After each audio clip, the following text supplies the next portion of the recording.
Hello everyone, and welcome back to Vlad the Impaler. Read through.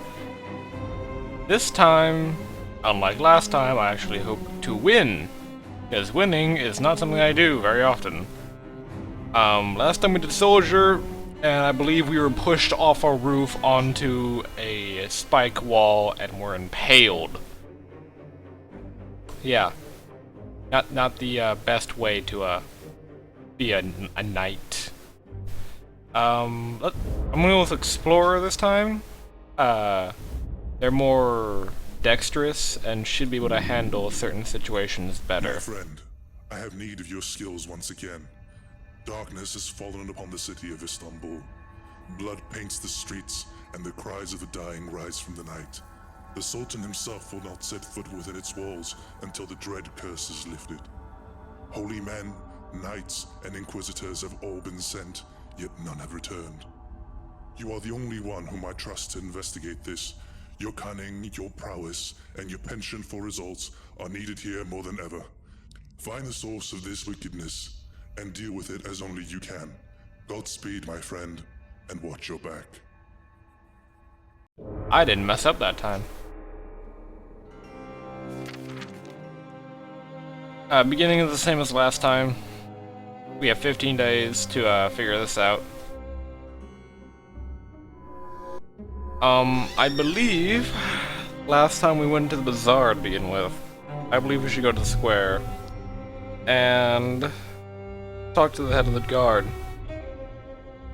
You are walking through the square, searching for the head of the district guards when you pass by a man prolitizing from the top of a crate. As you walk by, the man shouts and points at you. "And that is why God punishes us, foreigners in armor with their adulterous gods and their wicked schemes. Get thee hence, heathen! Get ye back to your land of sin and fornication." Only a fool would claim to know what a god thinks. "And only a god-forsaken atheist would challenge the word of the Almighty," replies the preacher, getting even more fired up. "Here we are find the vanity and arrogance of the heathen mind. Only he who is ignorant of the path of..." "What is that tattoo?" you ask. The preacher glares at you. "That tattoo on your right arm," you continue. "I assume that's the jackal symbol of the Bosphorus Brotherhood." Maybe you were a member, maybe you still are. Either way, that's a sin. Leviticus 19:28. Do not cut your bodies for the dead or put tattoo marks upon yourselves, for I am the Lord. If you are truly God's mouthpiece on earth, then why are you sinning against him, here in the middle of his holy city? The preacher begins to reply, but the crowd is now booing him. You can feel his hot stare on your back as you turn to leave. It was petty to even engage the fool in conversation. Having been forced to study the scriptures for years at the orphanage, you have an unfair advantage, especially over someone not educated enough to know that you shouldn't lecture strangers on something you yourself have never read. Yeah, that's actually a very good life lesson. It's actually extremely annoying when people try to lecture me on things they have no clue about. That's not much, but... actually, no, it's quite often in high school. Everyone thinks I have an opinion. But whatever. Moving on. Onto the Dockmaster. We're gonna be doing a lot of talking people, okay? We're gonna try to go down the emissary route. Maybe the spy route later on, but mostly the emissary. Your investigation leads you to the harbor of Istanbul. It is shortly after dusk by the time you arrive at the office of the Dockmaster. Luckily, ships arrive at all hours, so you presume that someone will be there to help you. When you come upon a small building, you see the light through the windows knock briskly on the door. There is no response. You test the door to find that it is locked. We're gonna wait. We're gonna be patient. While you wait, you watch a small skiff, a small boat, quietly rows up to a distant pier. A group of cloaked men hurry off the boat, and the two rowers immediately push off back towards the forest. The group of hoods disappear between the dark buildings, but you notice that the last one tosses his cloak aside as he enters a narrow alley. The man is wearing armor. They must be knights, sneaking into Istanbul from some ship anchored off the coast. You immediately head after them, but by the time you reach the alleyway, they're long gone. You've missed your chance to tail them, but you've now learned how they're getting into the city. Alright, we're getting up there, gotta keep making wise choices. We're gonna check out the bazaar and talk to the bookseller. Get your reading on. You enter the tent of a bookseller in the bazaar. The owner sits stoically on a large pillow. His face is cracked with wrinkles, his beard is full of gray and black. He motions for you to sit across from him. His nephew offers you Turkish coffee. I didn't even know the Turks had their own coffee. I wonder if it's good. Love coffee. After both of you have sipped from your cups, the nephew politely asks what information his uncle can help you with. Why doesn't uncle ask me? He's the bookseller, not you. Istanbul is meh. We need to know if there's a pattern to this. The old bookseller points across the tent, and the nephew dutifully runs over to that shelf. He pulls out a peculiar volume and hands it to you. The cover reads, "The Slaughter of the Turkvosti." Inside, the pages are filled with stories of a Romanian city that was beset by mass murders, witch hunts, abductions, exorcism, and dark creatures, laying waste to the population. Eventually, the city descended into complete depravity until a mighty hero arrived and restored order, chasing all of the dark powers away. The name of that hero is one you're well acquainted with, Vlad, the Impaler of Wallachia. Alright, getting that charm, got some intelligence going on. Chapter 2. The evidence you've collected lays spread on you before the table. Your meal from the tavern downstairs sits half-eaten as you try to make sense of the results of your encounters. That's when you sense a presence behind you. On instinct, you spin to the side, just as the knife passes through the air where you'd been standing. All your weapons are across the room, save the one that no one ever suspects. You. With a singular speed and deft strikes, you grapple the hooded assassin, keeping the jagged knife just beyond the slice of your flesh until, at last, you gain the crucial advantage and flip your attacker over onto the table, suplex, break it into splinters in the process. Assassin lies still. Pulling back his mask, you find a horrible slackness in his head, the result of a broken neck.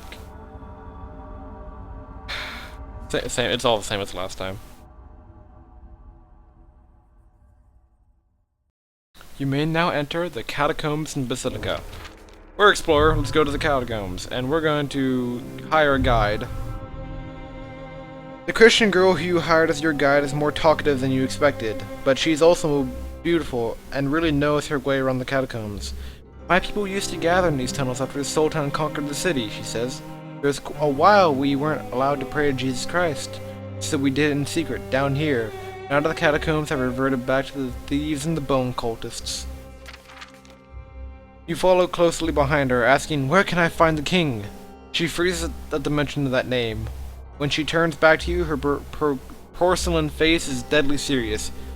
"You didn't say you were here, or you were coming down here to seek out the catacomb of the king of the catacombs." You cock your head at the sun changer in the meter. "I need to find him," you reply. "It's important to my invested." "No," he says, crossing himself. "Nothing good can come finding that." Suddenly, she is yanked off her feet, collapsing to the ground. You draw your weapon as the girl screams, kicking at something in the darkness as she's dragged away. You hurl your torch at the thing that's grabbed hold of her and are suddenly struck with a terror as it illuminates a large, slavering ghoul. The undead monster pulls the girl to its mouth with incredible strength, and she screams as its powerful jaws bite deep into her skull with a sickening crack. You shake off your shock and leap forward, swinging your sword and screaming wildly.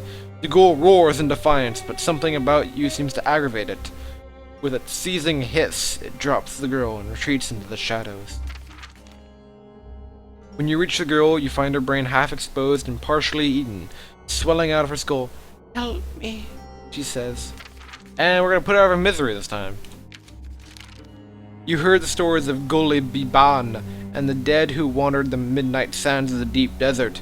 You dare not risk her rising as one of those monsters.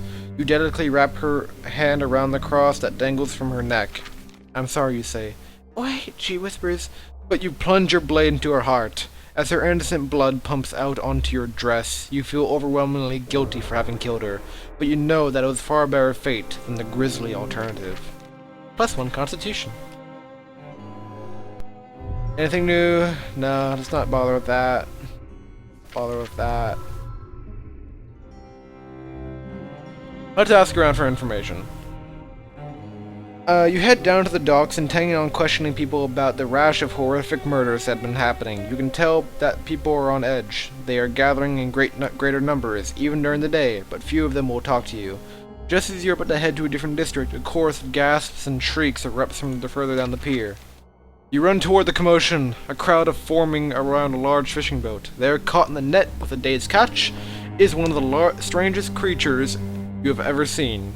It looks like a cross between a fish and a serpent, but it is over 12 feet long. Its eyes are deep red. Its powerful jaws are lined with impossibly large fangs. Several people cross themselves, despite the fact that it is clearly dead.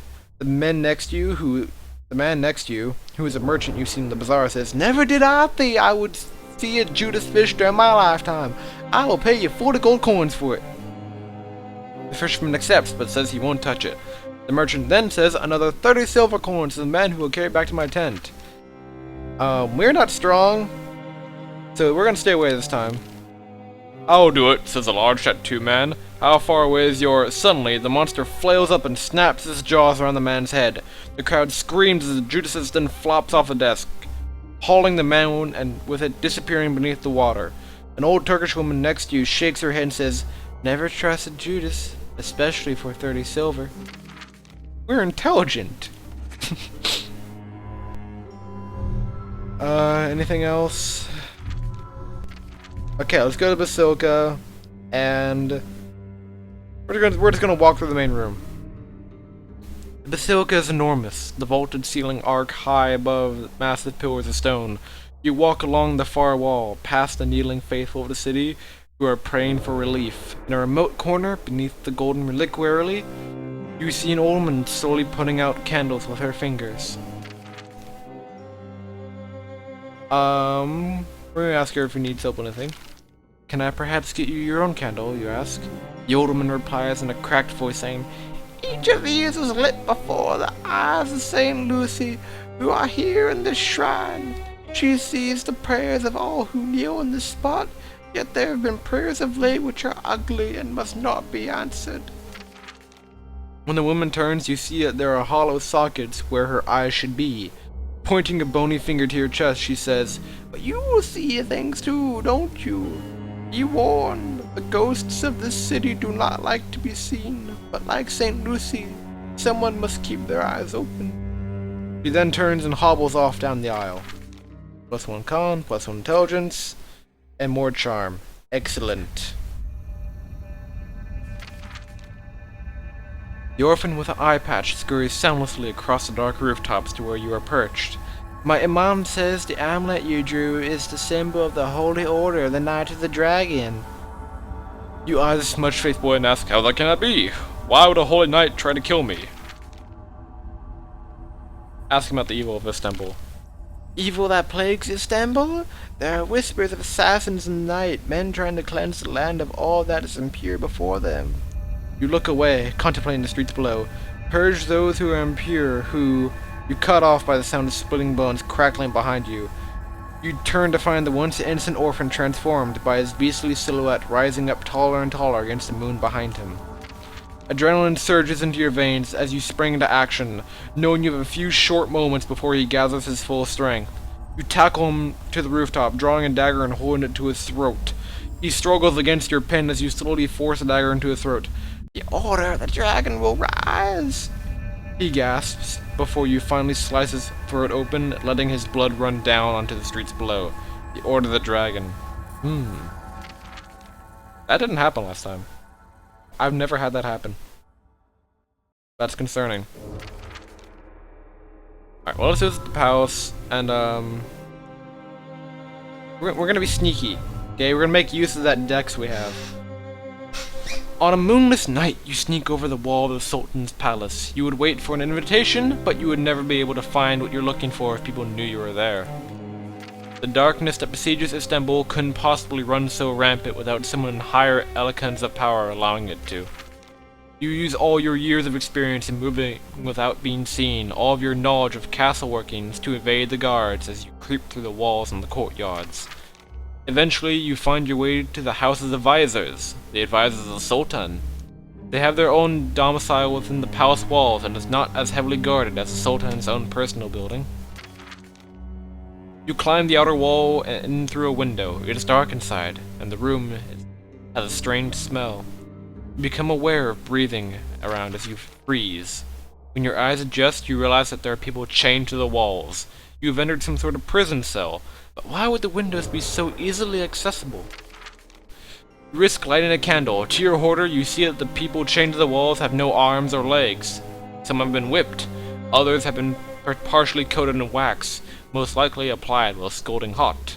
Now we're just gonna drop a brick of dry wax on someone. That'll show him. All the prisoners are awake and staring at you in fear. Please, says one, kill us. Who are you, you ask. The Red Harem, replies the man from his harness, his shoulder and hip stumps clearly having been cauterized. I don't understand, you say. The man's voice trembles and replies, each of us defied the visors in some way.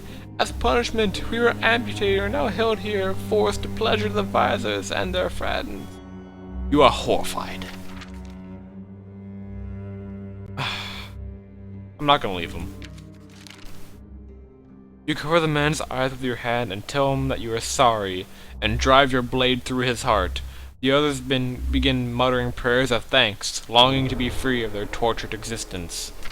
One by one, you kill them. You kill them all as they thank you. An unbridled fury takes hold of you as you leave the cell, working your way through the visor's castle. You enter every bedroom, every study. You slit every throat and knife every visor in the palace until dawn begins to break and creeps across the sky. You leave behind a massacre worse than any you have investigated so far. What's worse is that some of the beds were empty and you know you didn't get them all. As you climb down the outer walls of the palace, you have to wonder if you've done the right thing, or has the darkness begun to take a hold on you as well. Be careful if you stare into the abyss, or the abyss will stare right back. Anything new? No. No. Okay, we're an explorer. We should be able to do this.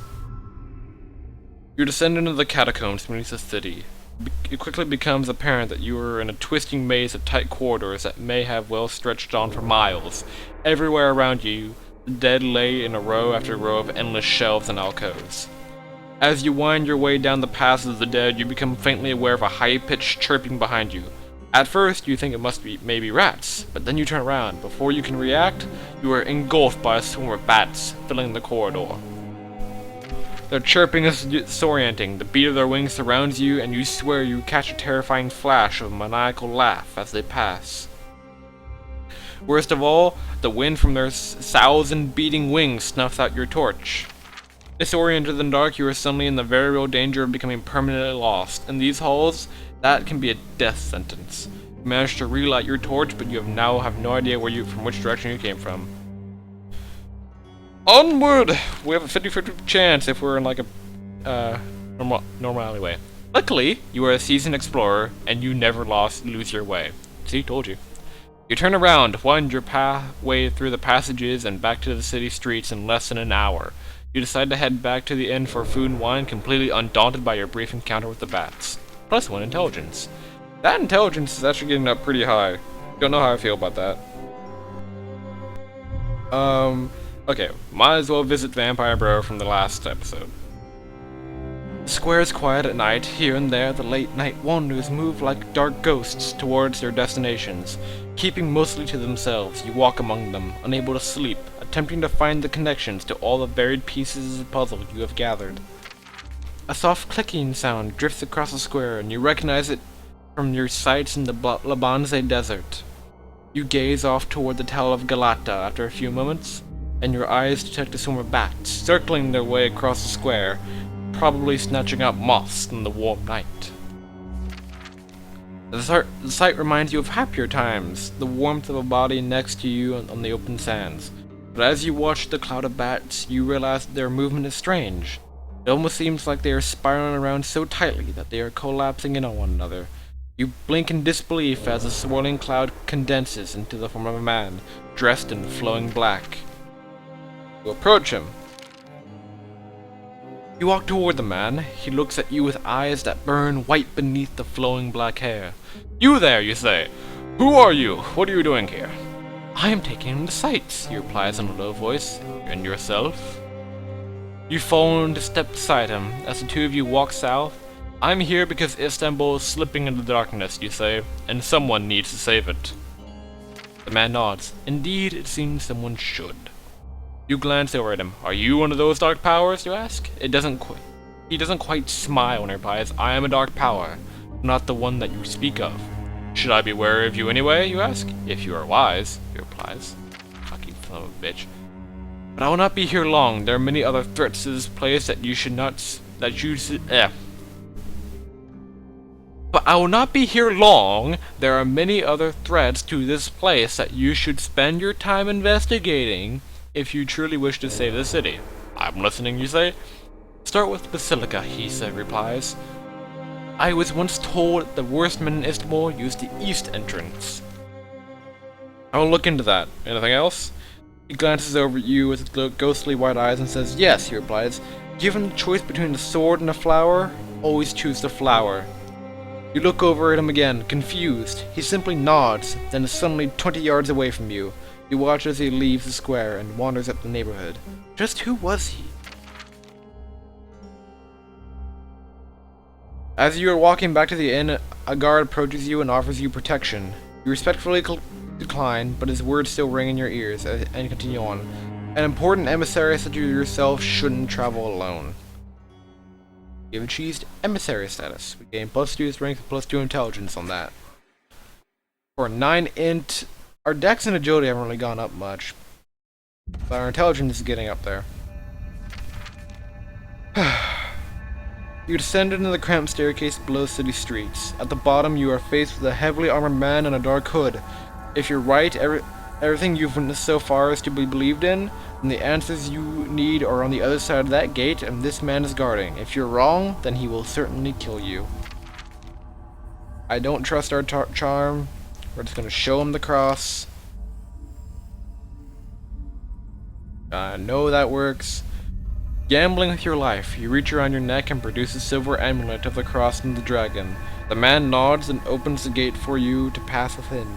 As you plunge deeper beneath the city, you breathe in relief. Your plan worked! He thinks you're a knight from the Order of the Dragon, but all your bravado fades as you enter the secret sanctum. Hooded men and women kneel in rows, murmuring twisted prayers as the silver dragon crosses in their hands. On the walls hang bodies, mutilated in ritualistic ways, with symbols painted on their own blood. With their own blood. Yes, we're gonna paint on your blood. We're gonna mix some paint into your blood, make pretty colors. It's like finger painting. With your own fingers. When you're dead. Symbols that you have seen all across your encounters in the city, as symbols of the Exorcist doctrine. You dare not stay long enough to be recognized. Besides, you know who is behind the atrocities. The question is on your mind as you duck up a shadowy staircase is, why?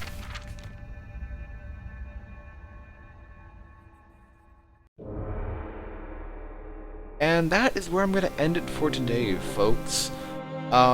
Next episode, we should be able to finish up the Explorer, the Emissary tree. Maybe once I do this in the Mage, I'll go back and try to do the Assassin, Spy, and whatever the hell we didn't get on the Mage.